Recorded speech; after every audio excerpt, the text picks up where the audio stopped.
What did you all think about ideas from Dawn? Good stuff? Let's give her some round, yeah. I think the big eye-opener for me is I was thinking so small. I was doing one newsletter to 200 people, bulk mail, and then all of a sudden I realized I'm doing the newsletter for 200 people, bulk mail. I could do the newsletter for 500 people. I've already created it. I've already spent the time and energy. Why not, for the same price, get it to another 500? Do you do both? Right? Do it to your sphere and now to Everydoor Direct? So we do our sphere of influence all the time. We have for 20 some years, and it always produces $85,000 income every year, nonstop. We do the newsletter and giant, Dawn's got those giant postcards that are this size, look like this. We do those into specific neighborhoods that we're targeting. So I wanted to dominate a certain neighborhood, so I went in and just hit them with these guys, and they were two-sided, beautiful big flats, as she calls them, and they went into every door, and they just kept seeing me with information, right? So this depends on what you're doing. So that's a good question. Newsletters, for example, are received well by your sphere of influence on a monthly basis. Every month, if there's good value and it's about you and they're excited to get that newsletter, a monthly one is great. If you are a newsletter, for example, Pet Partners, does a newsletter that's a 501c3 nonprofit. Those are much more acceptable on a bi-monthly basis. So you really want to do a little Google research to see what type of newsletter are you sending, what's the information in the newsletter, and how well is that received. And Google has all kinds of cool stats and stuff. When you start doing a little research, it usually comes up in the first few pages what you should know about how often to mail. So farming might be every quarter. Farming could be enough. It could be enough to use a newsletter every quarter if you were going to take your fun newsletter with fun Tucson information and add a little bit about the farm area in there, what's going on in Rancho Vistoso. You could have that in that newsletter as a component. That might be a good quarterly newsletter. Does that help? Yes. So you really got to check and tweak. Not everything's the same. And one of the things I have to say is that I'm the biggest geek on the planet. I build my own websites. I like every new toy. Squirrel. Like that all the time, right? I just love everything. I want to play with it all. So that's a problem because it means I keep trying to automate so I could play with more toys over here. But you don't want to get too far into automation that you lost touch with your clients and the people you're trying to make communication with, because the value you bring to the table is that I can look you right in the eye and have a conversation. That's what's going to make you different than iBuyer. That's going to make you different than a lot of other realtors, sadly to say, right? But what brings us together is communication. Together is having contact with each other, eye contact. All those things bring us as humans together.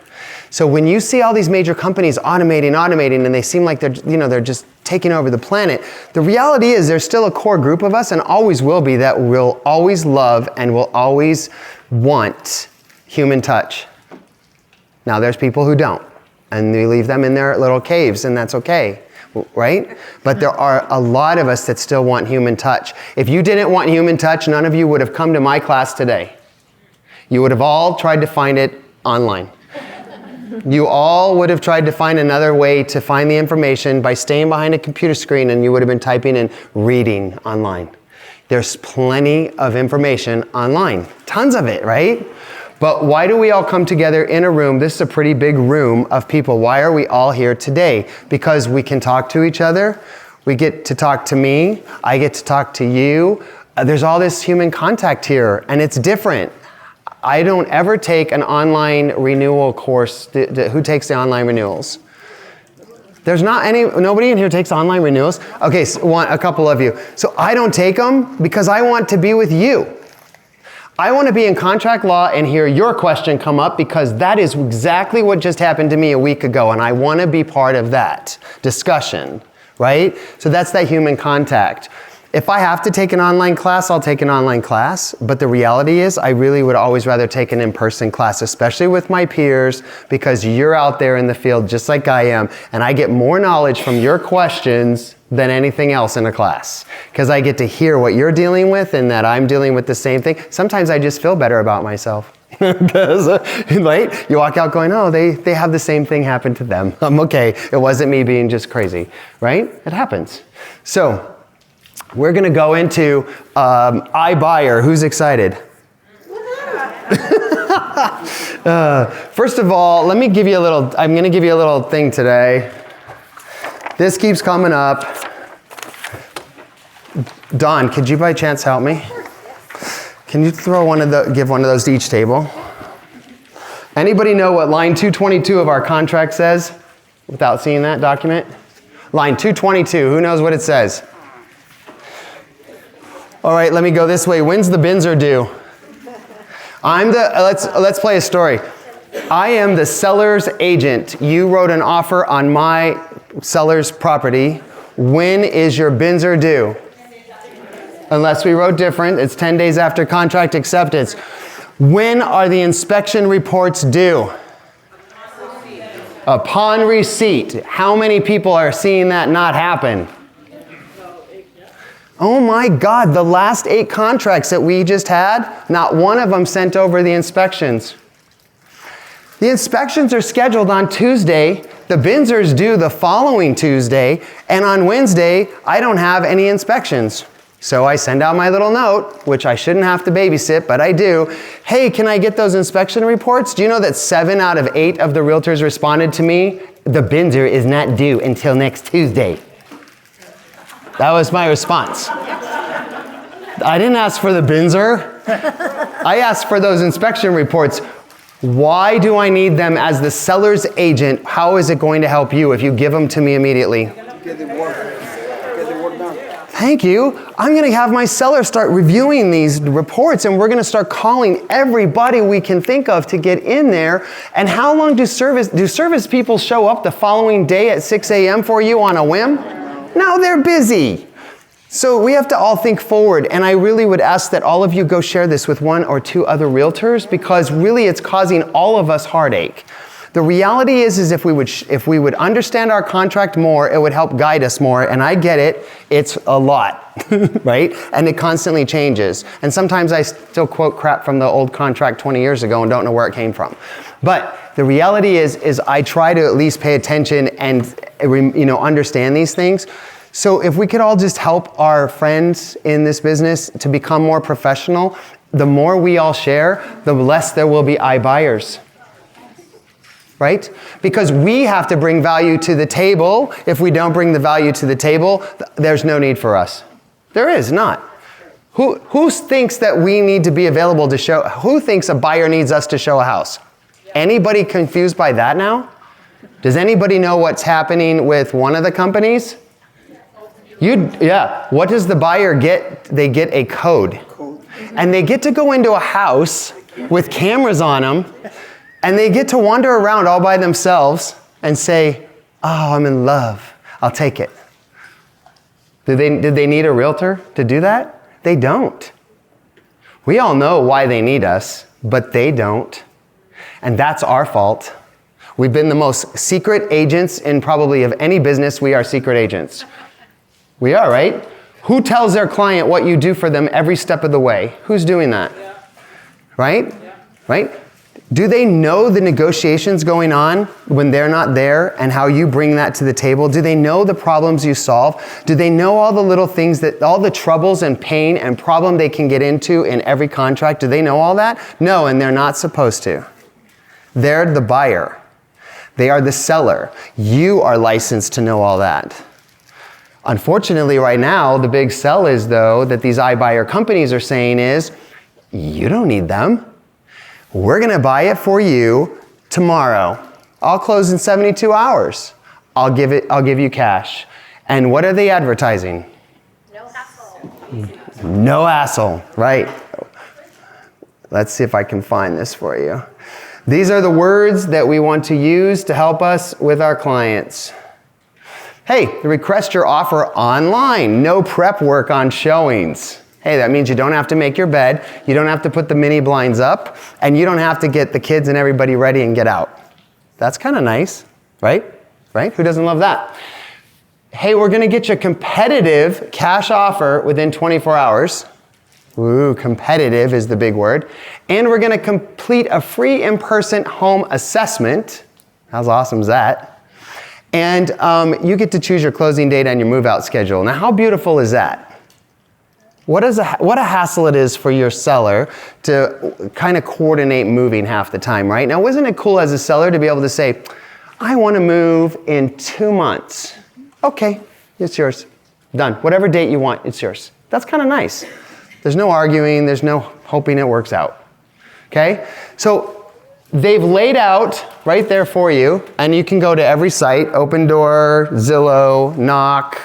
There's a new one called 72 hours or less or something. What is it?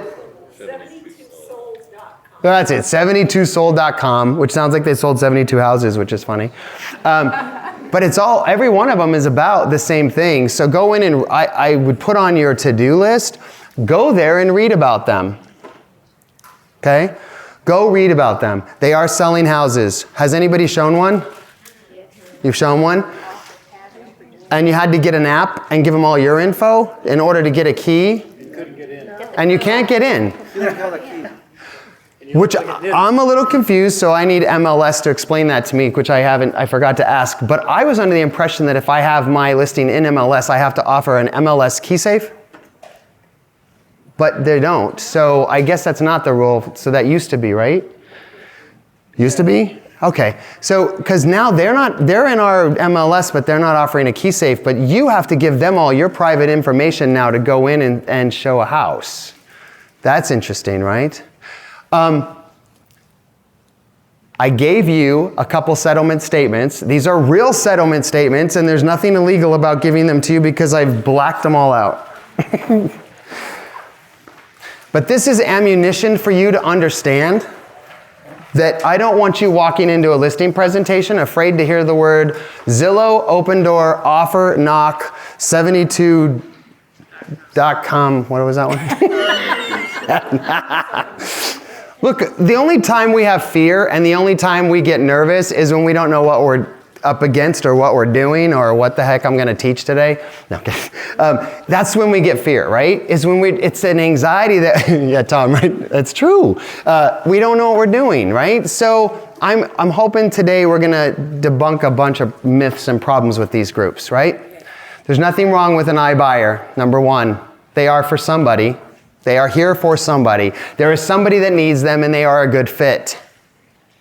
And I have to say that because the reality is I'm not for everybody, but there is somebody that I'm a good fit for. Somebody would work with me well.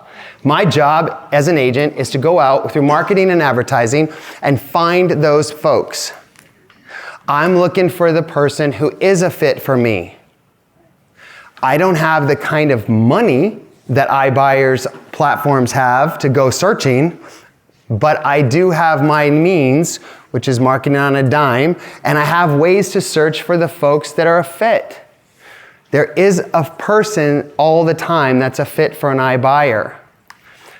But what I really want you to understand is you may run into a person trying to make that decision, and that is when you need your toolbox full. When I go into a listing presentation, I'm going in with a pad of paper and I'm asking questions.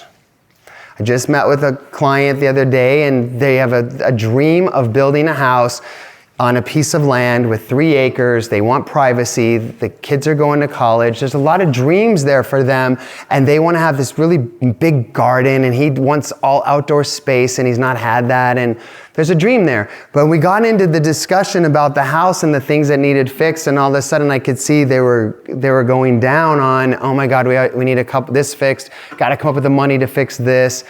We got to stage the house. We got to do this. You could see the feeling, right? Change. And then I brought it back because I was listening. I brought back with my questions. I asked them, what does it look like in the future when we're done with this? Can you show me that house? Can you give me a visual of the house? And then he lit up again and started describing the dream. And all of a sudden, everything we discussed went away and it wasn't a problem anymore. Because when we bring someone back to the dream and the goal, all this stuff seems menial most of the time, right? We just have to do it to get there. And we all do it every day, but you're asking sellers to do it every time. You're asking a seller every day to clean their house and make their beds and run out and pray and hope someone writes an offer. And on day 38, they're so frustrated because no one's written an offer and they've been working every day to do what they're supposed to turn the lights on and all that fun stuff. How would you feel? Sort of like when you started in real estate, you go up and then you go down, right? Right? I'm going to make $1 million and I have nobody to do that with. Right? It's what we did. We started business. Yeah. So again, these folks, think about that as a seller. I could say, oh man, iBuyer is going to wipe the anxiety away. They just clean it like a magic eraser. Isn't that by Mr. Clean or something? They do magic erasers. So think about that feeling that I can just take it. You don't have to make your bed and you don't have to worry about it. You don't have to do anything now. You can just walk away and you just know you're going to sell your house. Isn't that nice? Does Open-Door buy the house? Yeah, they're buying your house. They buy the house. Yeah. So that's nice. But now how much is that worth to anybody here? So, somebody give me a value on that. I'm going to tell you, right now you want to sell your house. I'm going to give you cash. It's going to be competitive cash offer. I'm going to let you do nothing. I'm going to let you close when you want. You're going to walk away. How much is that worth? To a seller, a lot. To a seller, it could be, On their situation. right? Could be worth $5,000, $10,000. Would you walk away from 20? How much would you walk away from for that? How much is your burning point? Right, so that's why I brought you some settlement statements. They also tell the seller there is no commissions. That's great. They do not have commissions. Okay? They do have fees. They do have a fee. Okay? Yes? I got an offer on a house that I listed for $230. It's been on the market 5 days. This offer comes into my email box. I go back and I check my super. They never went into the home. So I emailed them back a bunch of questions and kind of in my format, boom. Did you see the house? 2, why would I take the house off the market for 10 days if someone wasn't seeing the house? 3, was my math correct? So we listed at $230. They made an offer of $215. They said that their fees were $12,598. That did not include my listing fees, and it did not include my seller's own closing costs. Correct. At the end of the day, they would have netted about $109. Like 4 days later, we sold for $230. So she sold for $230 and they would have netted $199 with the offer, right? Right?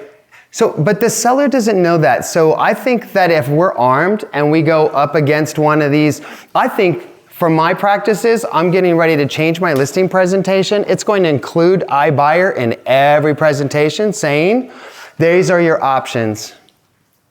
You can use a national iBuying platform and this is what the cost should come out to be, around this amount. You can use me and my services this way, and this is what our cost should come about. Or I'll get my investor to hand you cash, we'll close in a week. What do you want? I'll give you 3 options. And I'm going to show the seller exactly what they're going to net on all 3 options. So no matter where they are and whatever their needs are, I'm going to meet them at that table. And I'm going to show them, because of these little settlement statements, which are phenomenal, that they might probably make a lot more money with me or with my investor next to me. Either way, they're going to make more money. So here's what I've noticed. We have a national group, and we've been sharing settlement statements to, with the blackouts on them so that nobody's private information is shared. We've been looking at settlement statements. Let's see, this one. Is there one in there for around 300 something? Yeah, there's 23. The one for $323,000. From off the bat. $323,000 was which one? Open-Door. Oh, it was an Open-Door. If you look up in the blue, I wrote a little note for you. That property, the agent valued at $350 to $360.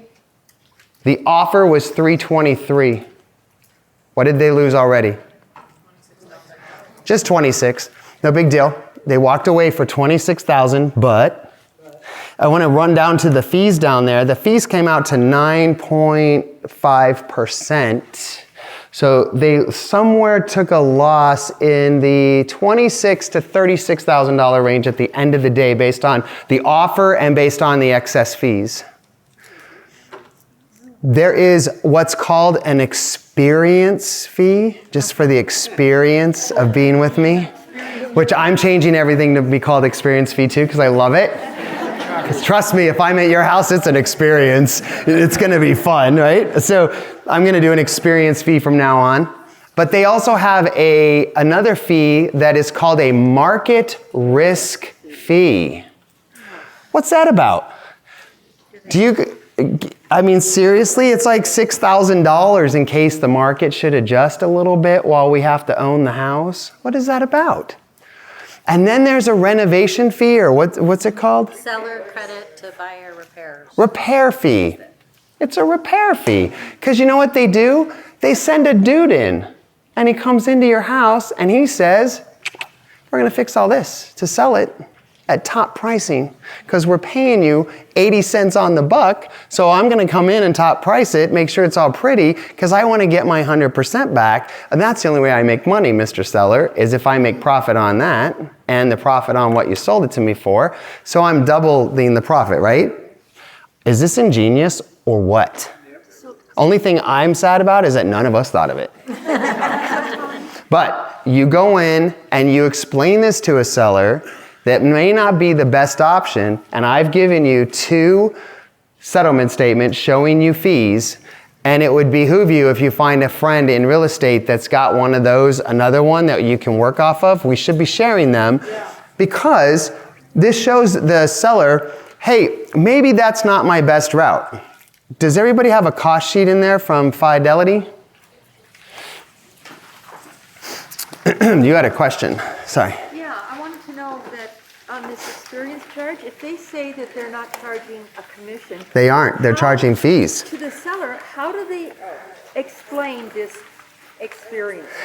I don't know. Here's another, she's asking how they explain, she's asking how they explain the experience fee to the seller. So here's the problem I'm having right now, and there is, so here, hold on. So here's the problem I have with all of this. Ready? I don't think they're explaining it. The ones I've spoke to had no idea about the hidden costs. They had no idea about the repair fee, and they had no idea about the market recovery fee, and they had no idea that they were getting charged 7.5% total. Now that's a very interesting problem, because do we not disclose everything to our client? We have to. We have to. Is there fairness in the fact that the iBuyer broker does not have to disclose everything to the client? So there is a petition out right now, it's online. Brian Stevens has started a petition. It is a nationwide petition, and it's going to everybody in Congress and Senate demanding fairness and equality for the buyer and seller in disclosure by these platforms, because they are brokers and they are not following our rules. And if they're not following the rules, let's make the rules the same for everybody. But there is a great petition out there. I'd suggest you all go to Brian Stevens on Facebook, get that petition and sign it. It's going to state by state to demand that this gets fixed, because this is not fair to your consumer. Do you know how scary that is? So we had the client that we're talking about for 360 actually lost $58,000, they discovered. At the end of the day, they had no idea, and when they got to the end, they could not back out.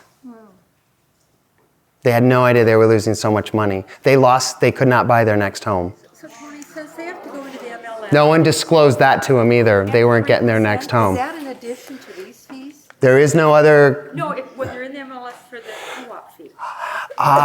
If they're in, I don't know. I don't know what the answer is. If they are offering a co-op fee in MLS to you to show the house, that would be, no, this is the buyer's, this was to a seller. This is to a seller. So now they put it back on the market. They put the price up to 360 from 323, which is what it's worth. And then they sell it again, and they can offer you any co-op fee they want, because fees are always negotiable. They can offer you a co-op fee, and then you, the buyer's agent, bring in the client, right? So they can make, they're hoping that they can make money on the resale part of this. Who's been doing this for the last 100 years? We have flippers. We've been doing it. There's no difference than that than a flip. It's just the difference is that they're not treating it the same. I'm okay with somebody flipping houses. We need the inventory. How many people really want to go in and remodel? I know for a fact, not many. If they did, we would not have a flippers business. So I love our flippers. I love the fact that they do what they do because they at least bring back inventory into our market for us to sell. And it's work. I've done 3 remodels myself. I've done 3 houses, and it is not pretty. It is not pretty having to organize all the vendors and keep an eye on the granite and all the fun stuff you're doing. It's not fun. But they do it, and the flippers have been doing it for a long time. The difference is that the flippers play by the rules of the local state and the community, and they actually buy houses and sell them just like you and I do. And they're disclosing up front with these fabulous cost sheets that tell everything. They're disclosing right up front what they're going to pay. And how many folks are using a cost sheet? Everybody using a cost sheet? So I've fallen in love with Fidelity's cost sheet. And it flies. I've fallen in love with this one because it's got a graphic on it, and for some reason, as soon as this got printed on there, my clients changed. It's really weird. So clients started calling me and saying, thank you for such transparency. Thank you for showing me this great cost sheet. It's so easy to read. It was so simple. All we did was, this was what changed. It's amazing what a graphic does. That's all, more marketing right there, but it's really cool. The Fidelity Agent cost sheet is my favorite. I've used all of them, all the different companies. This is my favorite. It gives you some blank space here. I highly recommend when you print this out in all its beautiful form, you chicken scratch some notes in there to the seller. Why? Perfect. Handwritten, personalized note. Put it on the copy machine, take a copy, throw it in your file so you don't forget what you wrote, and then give them a copy. But it looks much more personal if I say, oh my gosh, we need to check out this house, or we need to do this, or the reason I put in $1,000 in repairs is I do that on every single one, and if it comes back, it's fine, we add it to your net. I could write all kinds of notes in here. Your dog is really cute. Whatever it is, I could write it right there. So I could put these notes in here, and then I could save it. I actually write up here the list price. So if if I'm gonna sale price it at $300,000, I write right up here, list price $325. But I'm running numbers on 300. If you make over 300, you make 315, then you add 15 to the net. That'll give you a good rough estimate. But I'm putting this in front of them, and I'm telling them, keep this. I want this somewhere. Put it on your fridge. I don't care where it goes. No, don't put it on the fridge. Put this somewhere, not public, but I want you to put it somewhere where you know where it is, because I'm going to talk to you about it constantly, because anytime you get an offer, we're going to discuss these numbers. Or when you call me and say, should we drop the price? I'm going to say, let's look at your cost sheet. And if we drop the price, you were getting $111,000. So if you drop it $10,000, you now get 100, right? So we can have easy discussions over numbers. Who likes numbers? Not a lot of you answered yes on that one. So just think about your seller. They don't want to play with numbers either. And isn't this all like scary stuff, right? That's scary. So I'm hoping today that we're going to bring more value to the sellers so they see no reason to need another type of platform. So let's go through these. Request your offer online, no prep work or showings. If you call me, I'm going to get you a price as well, right? I can get you a price like that through how many AVMs? Everybody know what an AVM is? Automated Evaluation System. We all know Zillow is an AVM. We all know we have RPR, which is much more accurate as far as I can see. RPR is really good, the one that comes with your multiple listing service. Anybody using RPR? Yeah, good. RPR makes you look very good when you print out that report, doesn't it? Yeah. At the end of the day, What we don't have is human touch once again. We have agents that rely on RPR and rely on Zillow. Did you know that? Anybody seen that lately? Let me tell you. Let me give you a little read here. 2 condos side by side. This happened to me 2 months ago. Not to me. Happened with me and for me because it was exciting. 2 condos went up. I ran my RPR and I ran Zillow. I always want to know what Zillow says because I know it's off, which is cool. Because I can always then go to the client and say, this is off by $25,000. This is my property. They asked me to list it. It was off by $25,000. I knew right away. Why did I know it was off by 25? I ran my RPR, and my RPR said it was worth 140. Zillow said it was worth 130. But what told me it was worth 155? What you had done earlier. I did homework. And thank you on the experience thing, but yeah. I did my homework. It doesn't matter if you're experienced or not. The one thing that you need to know from experience is do your homework. You're doing a disservice to your clients if you don't. I went and searched the area for 3 like townhomes that would be similar to this one that my client would see an appraiser using on their appraisal. That's what I'm looking for.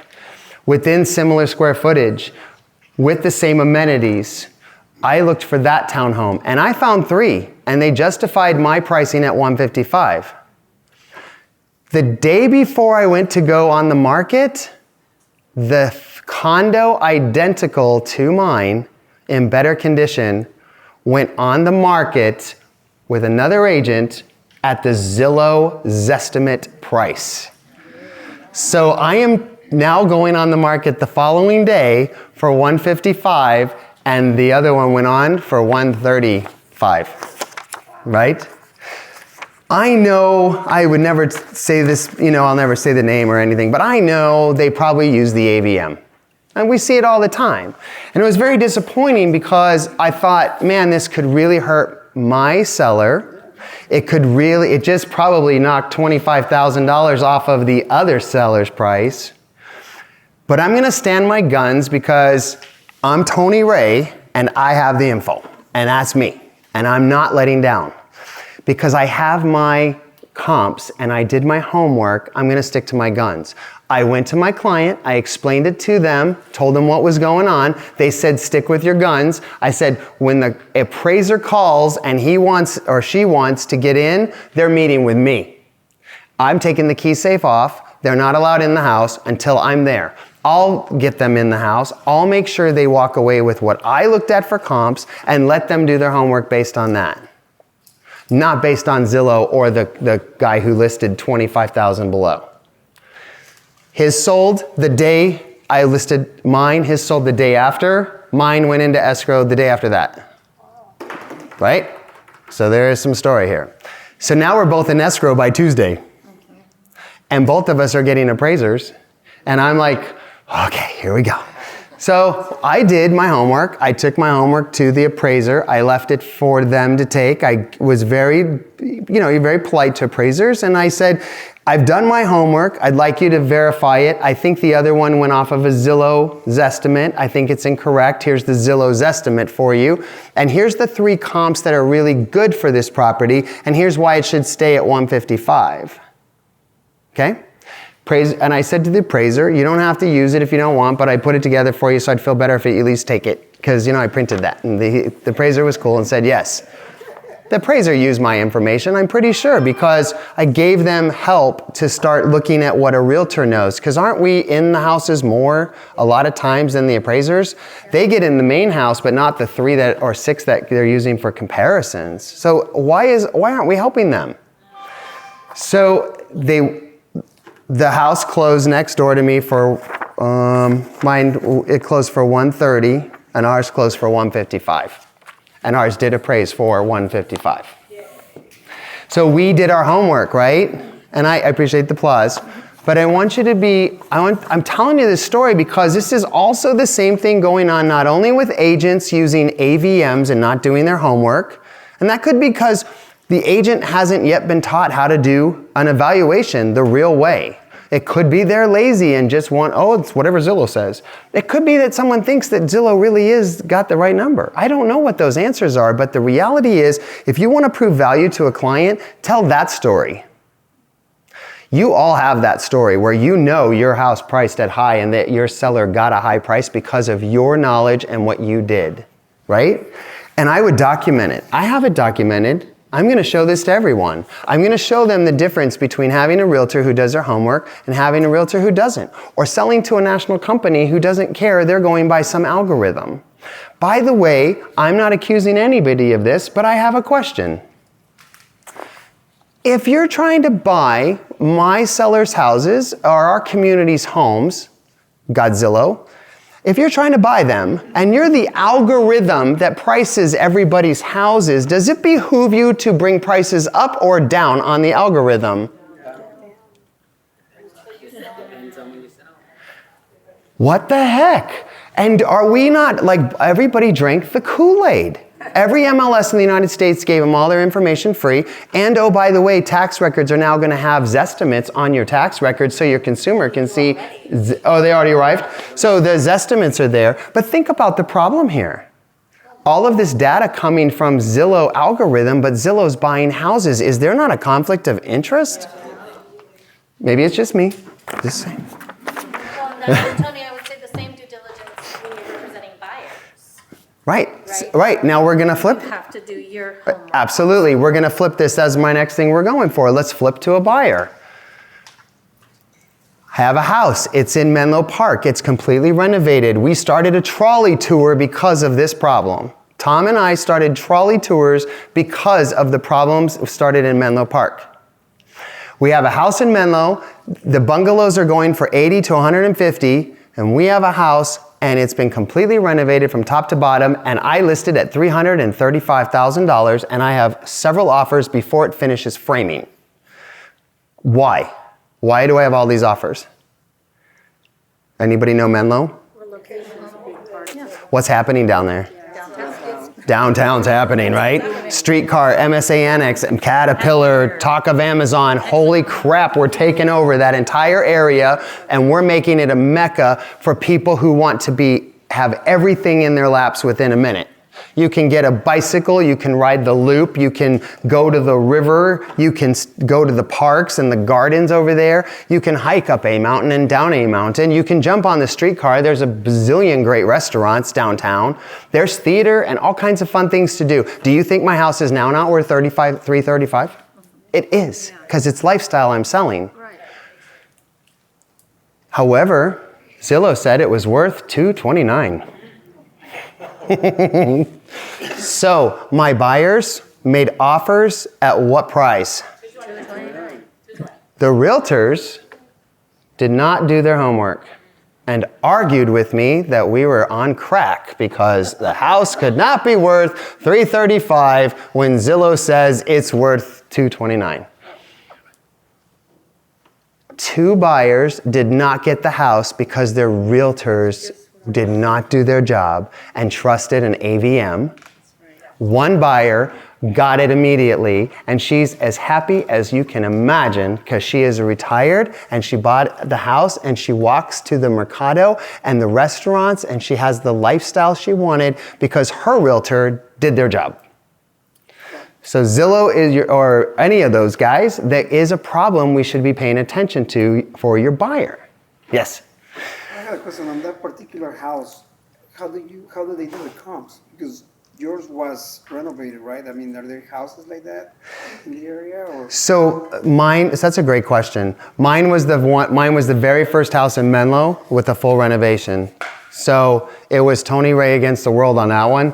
And what I looked at was everything within a 2-mile radius because I couldn't get what I needed within 1 mile, but I have Mary Lou selling houses next door for $600,000 to $1 million. Okay, so I'm thinking, So then I look at my builder, what he purchases it for. I looked at appreciation rates for homes in that area since the streetcar hit in, which was 4 or 5 years ago. I looked at appreciation rates from there. They were super high. Appreciation rates were jumping at 20 to 23% in those areas because of a streetcar arriving, right? So I looked at all of these things, and then I look at what my builder has spent, and then I look at what my builder needs to profit, and I priced it at 335. And I set the first comp, and since then, all the houses over there that are renovated are selling in the 335 to 365 range in Menlo Park.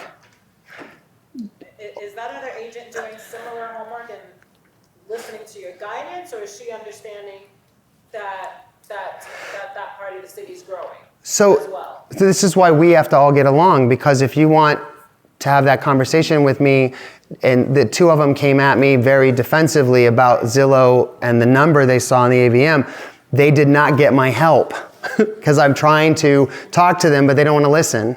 So the one said, can you help me with the comps? And then I sat down with that one and said, absolutely, let me show you everything. And that one wrote the offer at full price and knew exactly, and, she understood after asking me questions. I'm thrilled to help you. I'm thrilled to answer your questions. I could be wrong. I'm happy to have this conversation because at the end of the day, your buyer wins and my seller wins. But if you are defensive and supporting something you don't know about, stop. Because you can't have a conversation with me if you're just yelling at me that you're right. Let's talk about it. I have a little experience. I've been in the business a little bit of time. I might know a little bit about it. So let's talk about why I priced it where I did. And we keep having this issue, and I'm telling you, it's coming from misuse of AVMs. I see it over and over and over. Yeah. I think one of the hard things is with the flip properties and these iBuyer properties is there's remodels and then there's remodels. Correct. And so, they're doing stuff as cheaply as they possibly can, slapdash the, paint over the old cabinets and da-da-da, and it looks great in the pictures. Yeah. So then the appraiser and the other people are looking at the pictures. Well, you go in and you start opening up cabinets and stuff and you realize, well, God, this is all junk, but I mean, that really is hard to get into the. It is, and everybody heard what she's saying is the difficulty, right? Knowing between a renovation and a remodel, right? A new construction, a renovation, a remodel, and an original, okay? If I'm buying a jostler, I want an original. I don't want you to have touched it. There's a reason I get $100,000 more for a jostler, because it's an original. If it's a renovation, you're telling me that you've gone in and dug deeper and you've actually given me new plumbing, new electrical, new everything. That's a renovation for me. A remodel, it might have needed new cabinets, new appliances. It might have needed some flooring, but it may be $30,000, not $100,000 worth of work. It's your jobs and my job to be out there and know which builders and renovators are doing what. And so that comes only from asking tons of questions. Is the electrical new? Is the plumbing new? Are the walls new? Are there permits? All those questions come to play when you're in one of these houses. And any of my homes are a red flag the minute you walk in. They should be. They're like, holy crap, this is an old house, but it looks all new. What happened? That's a red flag. Now you should be asking me a ton of questions, and I'm gonna brag all about it. I'm gonna tell you everything. I've got an upgrades list. Here's everything we did. That's my job, to brag. And then you should know. And then you should be able to tell the buyer, see these two houses side by side, one for $335 and one for $335? This one has $30,000 in upgrades from the original bungalow, and this one has $130,000 in upgrades. Which would you like? Now it changes things, because we've seen it a lot in Menlo, actually. We've seen that problem is sometimes they jump on the bandwagon. This is a problem of also an agent getting a listing sometimes and not knowing really what all has happened and not asking questions of the other agents. There's a really nice agent named Dane, and he's got some houses in Menlo as well. And I believe it's his dad and him, and they do the remodels, and they're beautiful, and we've put them on tour. And Dane has always talked to me. And it makes life so much easier when Dane and I can have a chat. And not as competitors, but as two people that are doing the same thing in the same area. So I know what Dane's doing, and I know if my client that I bring to my house doesn't like that one, I'm gonna walk them over to Dane's house. They might like his, right? And that's why we all need to communicate, and I'm hoping that My goal every day, time we do these classes, is that we all learn to love each other more, support each other more. We start talking. I teach for free. Every time I'm here, I've been doing this 15 years. I do not get paid. I teach for free. And I'm here because I'm hoping that when we do a transaction together, you'll know Tony Ray a little better so we can have more communication. You'll know Darren. You'll know my team. You'll know if I'm in a really bad mood not to talk to me that day. It happens once in a while. But I want you to be that human with me, right? Because we can't win and help folks get houses sold and purchase, all that stuff. We can't do it if we're not all together. And if we're all together, iBuyer and all that stuff goes way down. There's no need for it because we're there educating our clients, and we need to get back into this more. We need to be a source of massive education. Every single buyer, every seller, you should have a list of points that you're going to go over with them to tell them how the process works. Yes, I'll get you. So I had a conversation with somebody regarding an open door. We were walking in her neighborhood, and there was an open door home for sale. And so the question was, why not go with them? And it's a potential listing for me because I'm helping them buy a piece of property and they're going to build. Right. But they didn't realize that it was on an app that they had to download, and then anybody could gain access to the home. And she's like, wait, so anybody can come into the house? And I said, well, yeah, they would give their information and then download the app. And she's like, oh, okay. So that kind of Oh, okay. What? totally made a big difference. Like, I don't think people realize what that is. So who's making a list of the things that you have to talk about to help people make a decision? If you go at them and say, you're going to have cameras in your house, and anybody can get in, and you're going to pay $30,000 more, and their prices are way off, and you don't even know it, and they're using AVMs. Are you going to get that listing? No.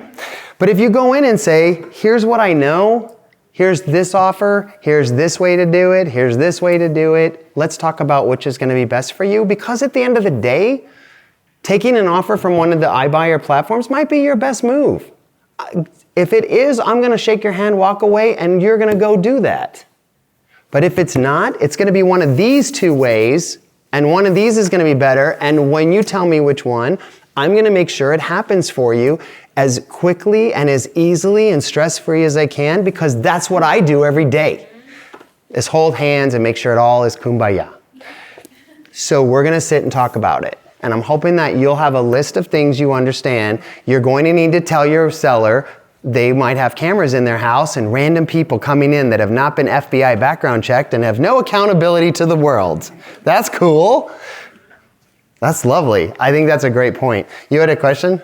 Oh, I was going to say that I've done some of the homes where I represented investors, and they purchase these homes and they do a lot of work, and they'll do the work. And when I go to sell them, I'll put also like a feature. I'll put a frame and put a list of some of the things that the builder did, stuff that we can't see, like all new electrical plumbing, whatever it was that they did, to not only help the buyer, decide if they want the house, but also so they do appraisal also too for the appraiser. Right, that's a great idea. I've been remiss in doing that, but I put the upgrades list in Docs, in MLS, and then I tell in the, which I would highly recommend, anything that your client does that's in walls that can't be seen, put an upgrades list, pricing if you've got it, and put that list into the documents in MLS, and then make sure that you say in the customer comment section, you say, upgrades list is in the docs, so that the consumer says, I can't get access to that, what is it? And they'll ask their realtor. And the realtor goes, oh, I didn't even remember that to go and search for docs. Because some of us don't search docs for those things because it's not the norm, but a lot of us are using docs. My team loads every doc we think you're gonna need. As if we have it, we try to load it, right? So that if you text me, I can be here and go to docs, right? Because that's really simple system for me. But upgrades lists are amazing. We should all be doing that. And I like the idea of leaving it in the house because it starts questions as well. Did anyone other questions? Yes. Number 2, do they really give a competitive cash offer? Well, the word competitive is the problem. Yeah. Yeah, that's what I'm wondering, because. What's competitive? Competitive for them? Are they saying my offer is better than the other iBuyer platforms because they all come in at 84 cents on the dollar and I'm coming in at 85? Is that competitive? I don't know where they get that word competitive, but if it's in writing, it's true. Hey, I'm just saying your buyers and your sellers are reading that, and so it's true. The free in-person home assessment, one of my favorites. Right? Aren't I giving you a free in-person home assessment when I walk in the door? Yeah. I am your free in-person home assessment. Yeah, and guess what, guys? You don't want to stage your house and get it ready? Don't worry about it, because my team is going to take care of it for you.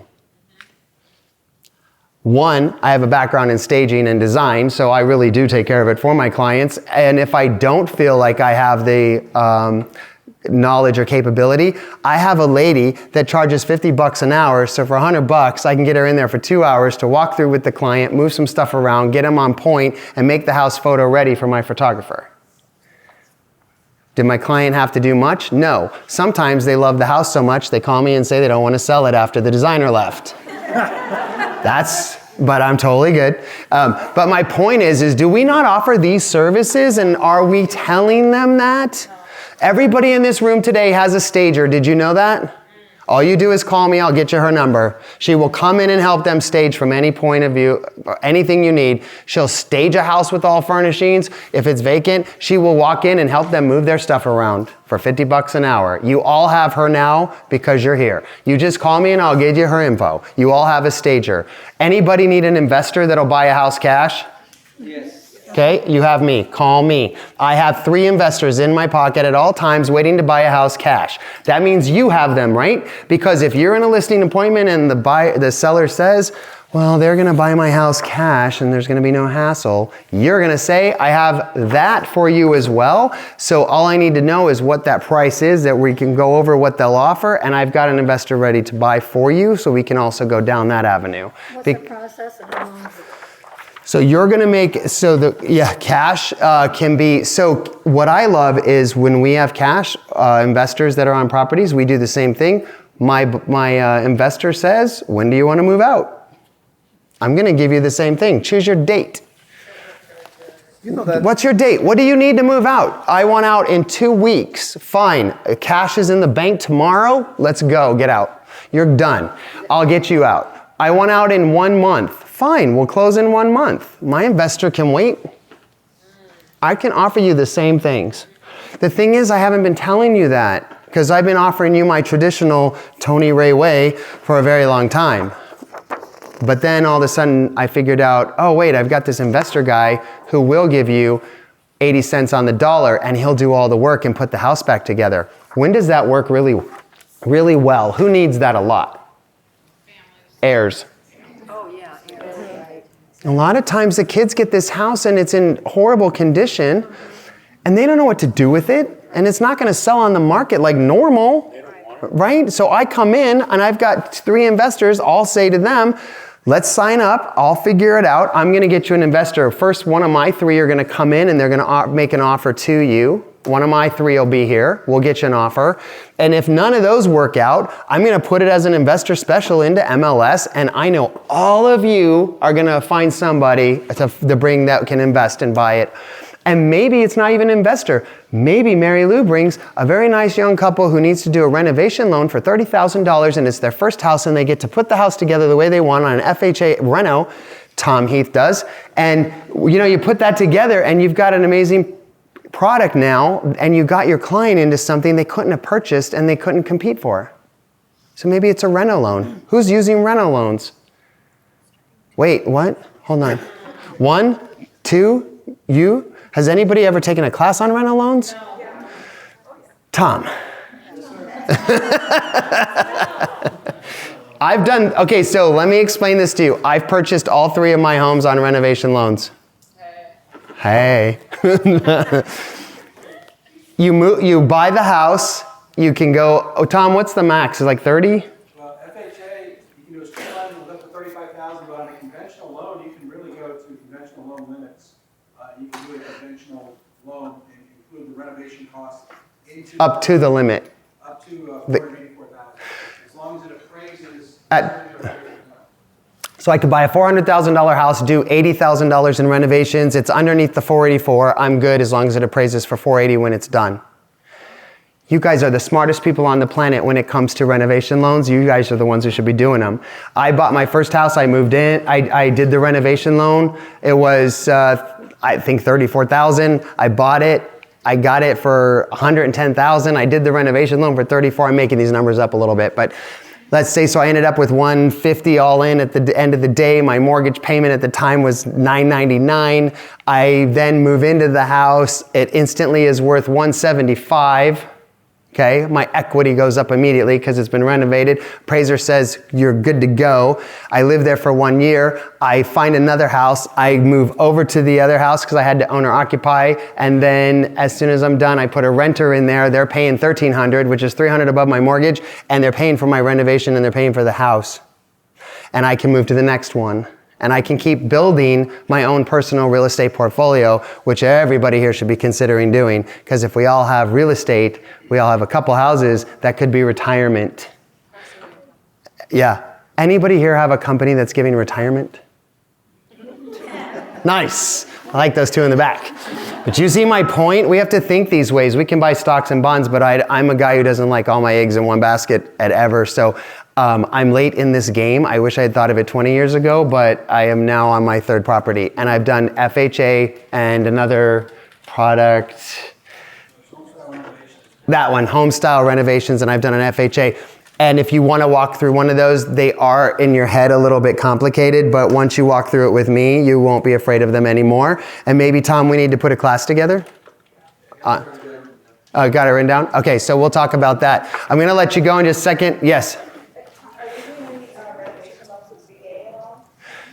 With VA, we're not, VA offers that product. I don't know of a lender around that actually does it. I haven't seen it either. I do. It's a good question.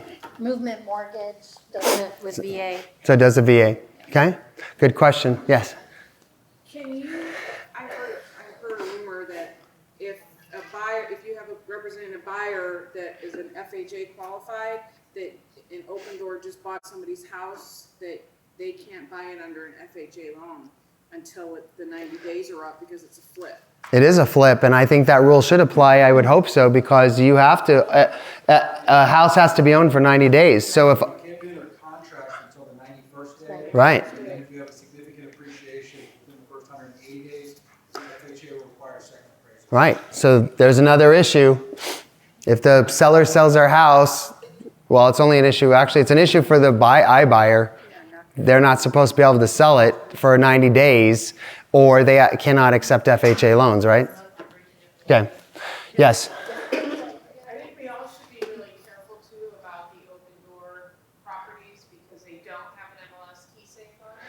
So there have been instances where there's drug paraphernalia found inside the residences and people getting inside. So just everybody be really cautious. We're all at greater risk in showing those properties. I don't want to go into any property where there's not an MLS key safe. I have to be frank with you. I get nervous when there's a lockbox from a contractor and they don't want me to sign in. I want to be registered into that property. The fact that there's cameras on my clients, I'm going to tell my buyer, there's going to be cameras watching everything you do, so don't pick your nose while we're walking through this house. How comfortable is that for anyone? That you're walking through a house with cameras all over you like that. And it's an invasion of privacy. And as a matter of fact, you have to disclose it. You have to disclose that you're on film. Like I disclosed to you today, in case you didn't know, there was all these cameras, right? You have to say to people, you're on camera. You can't just have hiding cameras. Does Open Door disclose that? I don't know. I don't think so. I don't know. This is crazy stuff. I'm going to let you go on break.